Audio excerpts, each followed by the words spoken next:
Sumama ang barangay. Ito ang Sumama ka. farming in style.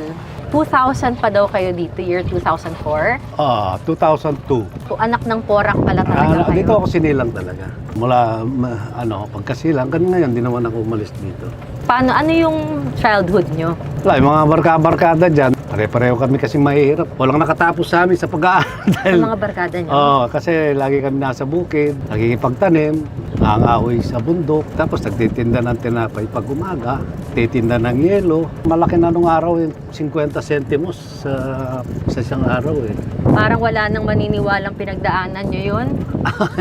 Yun nga, yung Parang isa ang nung- layo, no? Parang iisipin. talagang ang buhay ko sa bukid, sa bundok, kaya ito, ganito ang gusto kong Ito ang buhay ko. happiness nyo. Oo, ito talaga. Kaya farming rin talaga yung binilikan nyo. Oo, dito ako talaga. Hindi ako umalis dito kahit mula noon. Umpisa pala ako mag-artista hanggang sa sumikat ako. Kahit na madalas na kayong...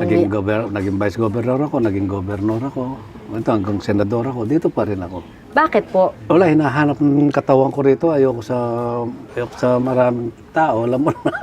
Sen, pero dati talagang nagsaka rin kayo? Oo, nagsasaka talaga ako. Marunong talaga kayo? Oo. Ako naman Mag-cooperate? doon ako sa traktor. Marunong daw kayo?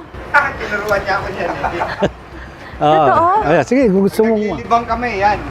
Bonding nyo? Farming? Oo. Sige nga, patingin. Pag inaani mo ito, Aha. diretso na yung palay dito.